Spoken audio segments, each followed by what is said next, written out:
5, 4, 2, 1. Go for it.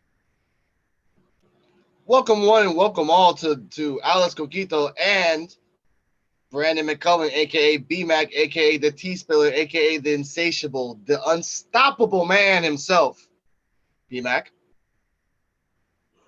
Hey, y'all, what's going on this evening? And we're here hanging out with Mike Martin on a special hour of power, as he likes to call it. That's right. We've kind of taken the campfire and I've turned it over a little bit tonight. Brought my good buddies in and we're gonna talk some wrestling. We're gonna talk just about everything. So you guys have brought me in on your show. Let's talk a little bit about that to start. Of course. Nice. Where you want to start exactly? Well, let's go ahead and lay it out for my listeners exactly what your show is all about. Well, ladies and gentlemen and pets all around the world, we are hosts on the Midwest Marks podcast. We are a wrestling podcast made from fans for the fans because we learned that people these days are biased in one side or the other, and we try to be just humble as we are. Our leader and main host, Eli Guidey from the Midwest Marks podcast, even though he hates that I say that, but he is, found us off the magical world of Facebook. Found us and gave us a shot. And ever since then, since I think like around May, we have gelled completely, especially with the help of BMAC being the T spiller and getting out all the news and all the special things that help us grow. We're growing small, but we're doing this humbly. And after Full Gear, we know that we're gonna be serious wrestling podcasts like Post Wrestling and Solid Monster and Wrestling Soup. So I want to put that out there that we started a podcast out of fun, and now 6 to 7 months later, because we saw something in us that we want us to grow, we bring in special guests like Mike Martin and Courtney and KB, all these people, and Mr. DTA, because it's about the fans. We're not gonna get super, rich and be like, oh, whatever, pay us a Patreon or super. If we have to do that, we'll do that. Okay, we're not stupid though. But honestly, we just want to say wrestling the way it's supposed to be said, the honest way. Yeah, it's supposed to have that fun and that flair aspect that you can connect to. Mm-hmm. Mm-hmm. B-Mac? And I agree. Yeah, and it really seems like, that's where you guys kind of all gelled came together was based on that fun and that flair. The same thing that yeah, drew you in as a kid to get you to watch and get involved with the show. And now here we are in this more technological, advanced way of life. And you guys come together from literally all parts of the globe and share your opinions, share your views, and, not only help yourselves grow, but you're also really making the whole concept of wrestling be more engageable for the common folks out there that really don't follow it a lot. They get intrigued. Of course. B-Mac, your thoughts? I absolutely agree with that. So like we're definitely bringing people together through our love for wrestling, and what I'm saying, seeing the fans come together is what it's all about at the end of the day. Yeah. It's exactly what it is. So you started out just having fun. I imagine you guys aren't all from the same area. Right. And Nope. like you said, it all started in that magical Facebook world. Where Yep. exactly did you guys connect at? Was it in just a wrestling group? Yeah, it was Twitter. For All right, BMAC, it cool. was Twitter. For me, I was starting a podcast called Coquito's Corner on Anchor, and I was just just shooting the shit, trying a new idea. I'll probably go back to it once in my life. But then Eli's like, hey, I'm doing it. And I saw that on an anchor group on Facebook. Hey, do you want to, come on come on a group and hang out with me and talk about wrestling? And all right, sure, I love wrestling, so might as well try it. And that's how he found me. And then we found B-Mac again on Twitter because we just saw that someone was just spitting tea back and forth, and he was not respected the way he was before. So we drafted his ass up. You know? Facts. Yeah, I completely understand that. That's to me, when I've sat in with you guys a few times, it feels really organic. You guys got a really good connection, a really good vibe, and I love the way you guys present the whole concept because you walk through the show with like a play-by-play concept, but then you also dissect each segment from a fan standpoint. We have to. We have no choice because when you listen to certain other podcasts, they tell you the play-by-play. They don't tell you the full things. They tell you the certain amounts, and then they say their thoughts at the end. And we do that sometimes. Eli does say the play-by-plays, and then we say our thoughts at the end. But sometimes you want to hear the stats. You want to hear the commentary of what happened on that match. You want to hear the moments that matter to you, honestly, because I don't want to hear, oh, Hurricanrana into the turnbuckle. Oh, your thoughts. No, I want to hear John Silver did a freaking Liger bomb. And let's talk about the reason it's a Liger bomb because there's a guy called Justin Thunder Liger and da. They don't talk about that in certain other places. Where we talk about wrestling, either by commentary or by otherwise, we always have freaking fun talking about it. I love talking about commentary, hearing just wrestlers, not sports announcers, real wrestlers who grew up in the business, talk about things that they love. The analysis, the dissection, the comedy, it's all there. So as fans, we do the same exact thing. I agree with that. Yeah, which is really what makes the show flow because I've listened to a couple of different wrestling podcasts over the past few months that it's real cut and dry. It almost reminds me of back before the television era, where everything was based on radio and you'd have to use your imagination based on the voice acting. However, the few that I've kind of experienced that way, it's very, very dry and it's very hard to draw that mental picture as far as connecting the dots when you're listening to it. Because let's face it, wrestling is something that you've got to see and experience with not only your ears, but your eyes. And the way you guys paint that picture of what's going on play by play, and then you add in that personal touch, it does do a very good job at connecting all those dots. So you walk away with a pretty good mental picture of exactly what happened. Of course. B-Mac, what do you think of that? I definitely agree with that. I definitely feel like you got to give almost like a real life feel to it in order to enjoy it more, or else it's going to be boring. Mm-hmm. Exactly. We have to be. We have to try to be. If not, we're just guys that come on a podcast and talk for an hour bullshitting and then we leave. And that's not us. We just want to talk about it. We say the good and the bad. We argue. And then at the end, when it's all said and done, we go home, wherever we are. That's all it is. Yeah. And that right there was kind of the point I was getting at is the fact that, you're just regular old people, bunch of regular old guys just getting together and just talking through it and sorting it out, kind of how you perceived it and how, your co-host and everybody else on the show saw it. You guys meet somewhere in the middle with it. That's true. Exactly. Saying, because like I said, it's like, we definitely argue sometimes, but at the end of the day, like we definitely bring it back together and we like find a common ground of understanding and, it's like we move on from. Mm-hmm.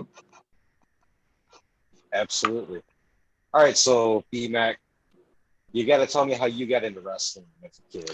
I think I became a fan around the Attitude Era, going into the Ruthless Aggression era.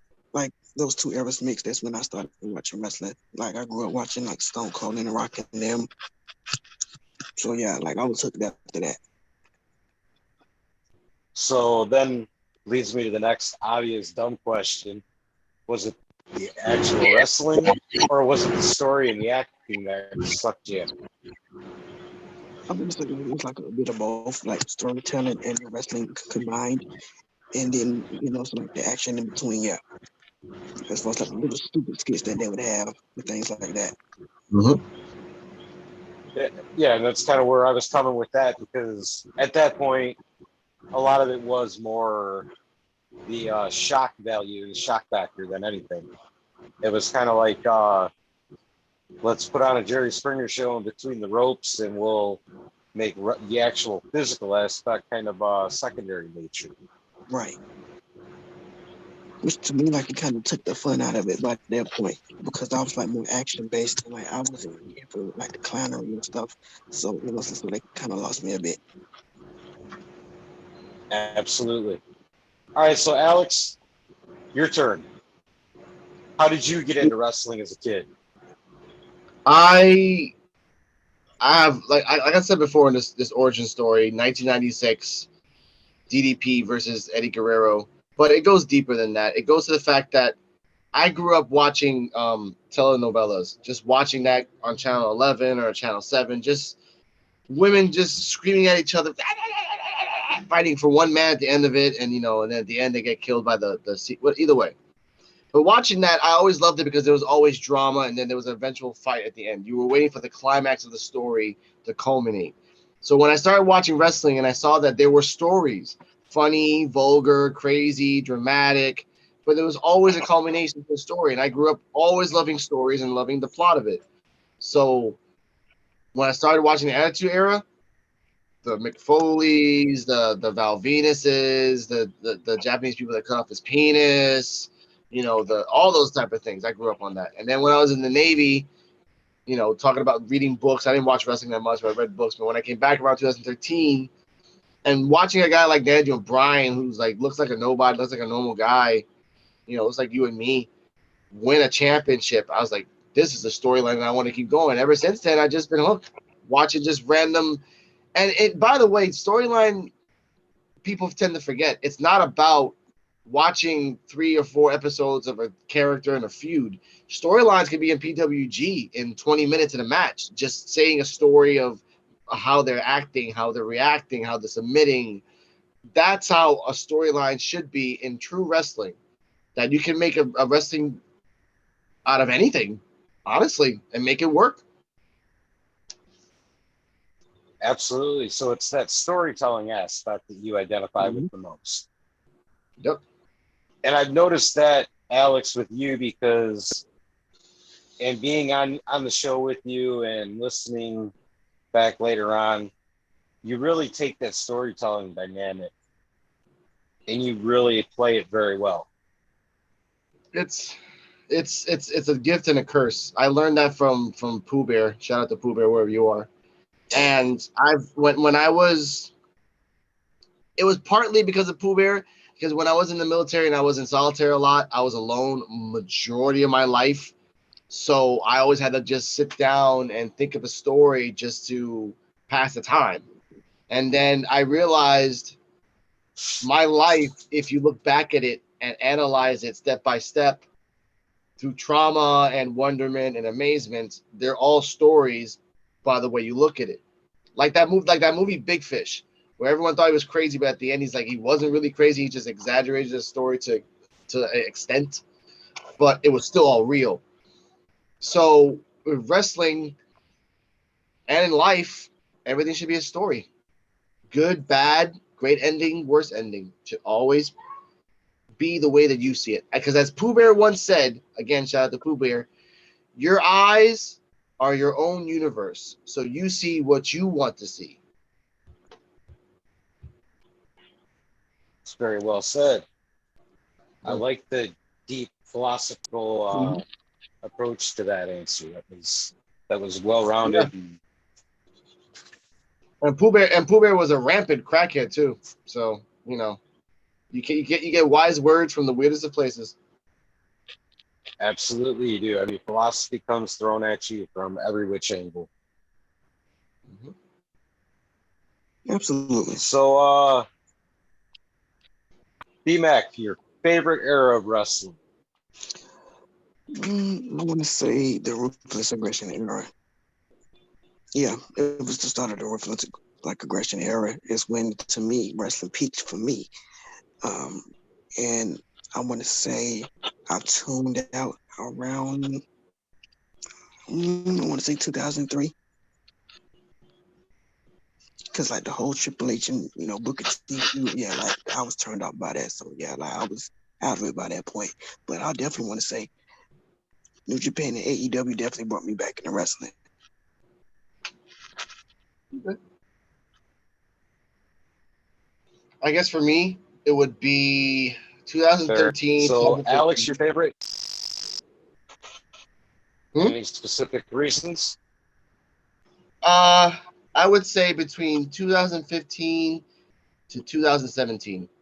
It was a melting pot of wrestling. You had excuse me, you had Lucha Underground, you had NXT, you had SmackDown and Raw that was hit or miss, but sometimes it was good hits. You had you had the AJ storyline. You had just a whole bunch of people doing so many different things at once, and it was nice. You even had Matt Hardy on Impact doing some crazy stuff over there too. So at that time, it was a great time to be a wrestler, controversial or not. So when that happened, I just got NXT. I was always hooked. Lucha Underground, I was always seeing that every single week, no matter what time it came on. I always watched it. It was wrestling, but it was mystical and zombies and vampires and snake tribes and bunny tribe. It's just weird, and I love weird. Again, one of my top 10 movies is the Toxic Avenger, and it's the most shittiest movie ever made, but it's one of the weirdest and awesome. I mean, it's get me started on that. Absolutely. I gotta make a podcast about that one day. But that's the time I said, and like B-Mac said, AEW right now has gotten me for my love of wrestling. Because Dark and Elevation reminds me of PWG, where you watch the wrestling, but you're really there for the commentary. You just want to hear what the guy's gonna say during a match. You're like, oh wow, that's pretty cool. Right. Yeah, I definitely gotta say with springing up of AEW in the last few years, it's kind of, I don't know, made it feel more of a rejuvenated segment. It's definitely sparked things. It's raised a lot of people up that I personally wasn't aware of. So to me, that's really cool. And it's raising everybody up in a sense. It's everyone around. We talk about this on the Midwest Marks podcast. Everywhere around in wrestling, it has to get better because the two companies that are competing right now is AEW and WWE. Even though WWE won't publicly say they're competing with AEW, the marks know that they are, whether they like it or not. I mean, you fire a whole bunch of people and you make a whole bunch of money. That's great. But every time you do that, you look bad every single time, which makes all the other big small companies look even better every time. It's just simple. It's just simple logic right there. But yeah, I just love AEW. I mean, I'm happy for Saturday coming up. This pay-per-view is going to be freaking nuts. Mm-hmm. Go ahead, D-Mac, chime in there. Yeah, I definitely think Full Gear is going to be an instant classic Saturday, potentially the best pay-per-view of the year so far to close out 2021. Yeah, I definitely feel like it's going to be better than last year's Full Gear, like for sure. Yeah. I mean, we got to compare Survivor Series. It sucks. Honestly, man. There's nothing. Yeah. Honestly, before we really does. I want to ask B-Mac a question because he's been going hard on the Twitter Spaces, just representing the podcast. But what match are you looking forward to, B-Mac, on Survivor Series? I'm not looking forward to it at all. Look at that. That's what we call the T-spiller. That's the truth. There's a reason you put Aaliyah, that nobody, on I'm sorry, she's a nobody, man. She had a great theme song. Then they changed the theme song and they gave it back to her. And then they gave it to the Michael Stone, whatever brand. And that was stupid. I mean, you make fun of the people make fun of the Dark Order, but you're not making fun of that woman? Get the hell out of here. That's bullshit. I'm sorry. Yeah, this seems like it's like a lot of lackluster matches on there this year. Like nothing stands out, nothing jumps out. Roman's gonna fight who? Another person? Who's gonna win? That's the thing about WWE though, man. They come in cycles. They'll try for a minute and then they just phone it all in and it's just garbage. But being where they are in the pecking order, they get away with it. Mm-hmm. The rich garbage, because they made a crap load of money in their freaking quarterly earnings. So they're the richest garbage there is. It's ridiculous. I've never seen that before. We're shit, but we got a ton of bricks on our asses. You know, damn, man, what the hell? That's why that's why wrestling now yes. I was gonna say they're getting their, they're doing their job. They're getting their name out there. There's even getting into podcasts like this just to make fun of it. Mm-hmm. Oh, there's plenty. There's like an endless, there's an endless amount of freaking people that do that shit for fun. Right. But it's a name recognition. It's a solid name that no matter how bad it gets, no matter how stupid it is, it's going to be there. That's true. I have a question for BMAC. Because we have an interview soon next month on my channel, Alex Coquito on YouTube. Check it out. This is a little preview. Where do you see yourself with the podcast in 2 years? I definitely see myself elevated more so than I am now, and keep to like growing with the podcast and like to like basically just like keep like help making the podcast better as we go along. Same here. Because I think at certain points you're gonna have your own. We haven't even tapped into yet, but we're on the cusp of doing a lot of great things. And like once we open that floodgate, it's definitely gonna be like a lot, like raining in. Like, that's true. As far as the movement that we're on. Mm-hmm. So we're gonna have the merch. We're gonna have the shirts. We have shirts already. But check this out on the Midwest Marks podcast. The merch is in this description. I think that like we're gonna have like a very solid following, like in like 1 or 2 years, like definitely. I'm thinking that too, like between 1 and 2 years, as long as we don't get any egos to ourselves, and we don't.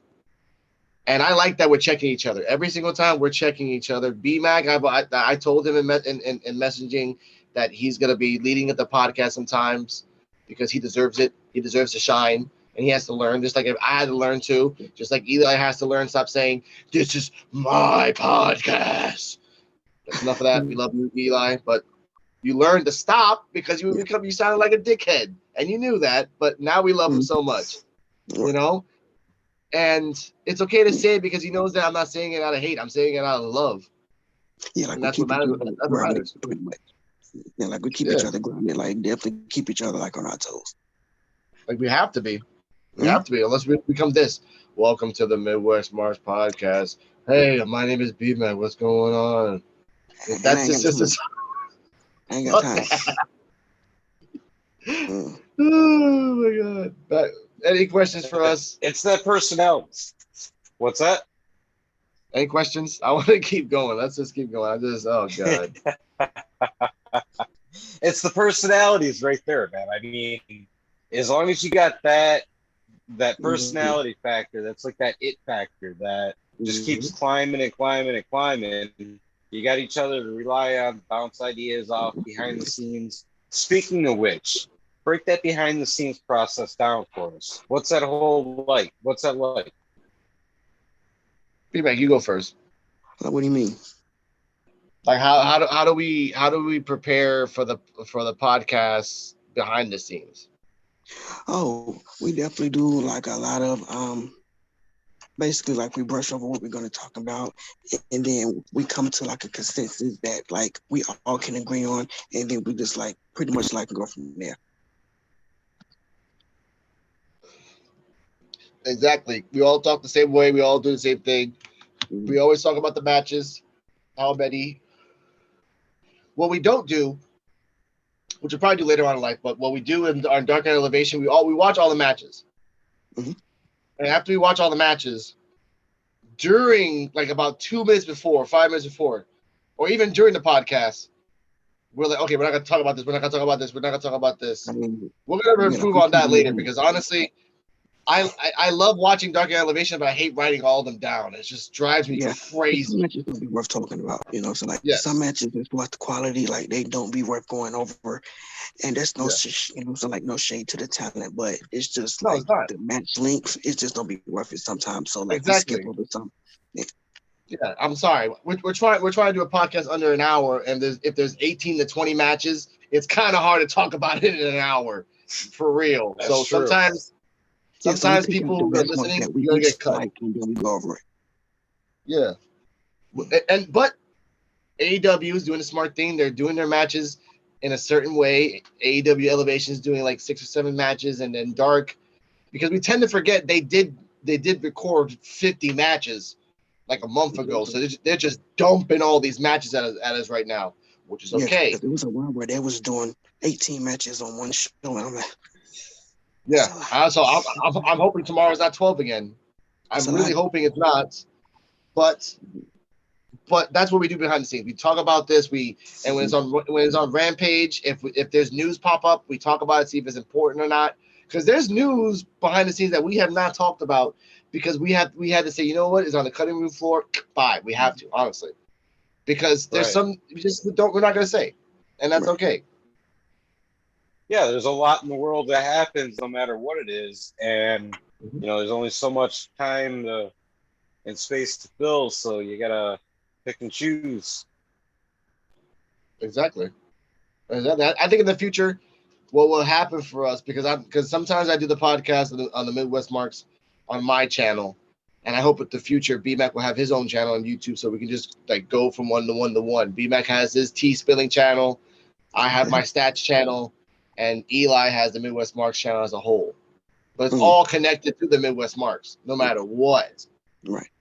That's what people need. Like I know some people like stats, and I know some people like tea, and I know some people like just the play-by-play, but not everybody. So there should be a variety for all three things. That's true. And That's true. if saying anyone that's listening to this right now, if we are looking for people that want to watch NXT, we don't force you to, but if you want to, and if you're good enough, come hit us up. We do need a correspondent. All right, just want to say that out there. Yep, you heard that Because none of first. us, yeah, because none of us cover NXT. I don't want to cover NXT. BMAC doesn't want to cover NXT. None of us want to cover Raw or I want to SmackDown. cover the new NXT. Now, like if this was NXT from like a few years ago, okay, absolutely, I was in on Yes, that. yes, But we'd be now, fighting on that every single week, but not now exactly. And none of us cover Raw and SmackDown, so we need someone so we can expand the Midwest Marks universe. It just ain't gonna be. It's just not gonna be none of us. Right. Yeah. yeah, because Raw's 3 hours, and listen, Raw looks depressing Yeah. enough. And SmackDown, you know, you only have one story, and that's rumor, and I ain't got time, you know, because I like a variety. I don't like just like one story. Exactly. I'm a single dad. I got life to do. I got no time for that. Exactly. I can see that. I can understand that. So, where exactly do you But I guys can see confirm this that whole? I Hold can confirm that on the show that I will be having my own segment on the Midwest Mods podcast post food year, known as the BMAC Report. And you know, I've saw the final logo tonight, and this looks wonderful. So yes, I will be having my own segment on the show called the BMAC Report, where I will be dropping nothing but the hottest exclusives as far as the tea and the big signing news that only I can get before the big bloggers like the Dave Meltzers of the world. Hello. on. So yes, that's coming very soon. Exactly. Very You gonna cool. say something, Mike? Yeah, I was going to ask to wrap this all up. Tell me where you see this podcast ending up in about a year from now. I'll answer because BMAC already answered already. In 1 year, I again I want the BMAC report to be his own separate thing. I want the stats man to be his own separate thing. I want merchandise, and I want to be capitalistic as fuck in this endeavor because I don't love anything in my life, but with wrestling and we're promoting it and it's honestly and it's humble. We're not being sadistic bastards. I want to promote my stuff. I want shirts. I want hats. I want stickers. I want booty pants for girls. I want all that stuff. All right. I want in 1 year. My goal is to interview all of us in the Midwest Marks podcast. Interview a major wrestler. one of the top guys. WWE, not WWE, obviously, because you got to pay them. Like AEW or Impact or MLW or New Japan or NWA or you know what? Anyone that knows English or Spanish that's a wrestler major that wants to talk to us, find us. We will interview you humbly. We're not gonna do a shoot on you. No. We want to talk to you because we want to show you how much we love you as a wrestler platonically. Trademark. So remember that. That's what I want to do in a year. I want to talk to, or just like you, Mike Martin, find a wrestling fan, an actress, or someone like to connect wrestling in all aspects, no matter who it is. Right. Even if it's the smallest fan, or the guy who had, or the Brock Lesnar guy, who's I would love to talk to him. I love to talk to Izzy, not Izzy's dad, but just Izzy. Something like that.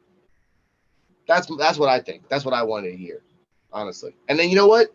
It's all for Eli, not for me, not for BMAC, but it's for all of us as a whole. Mm-hmm. Shout out to Luke. Shout out to Nick. Yes, absolutely. Miss you.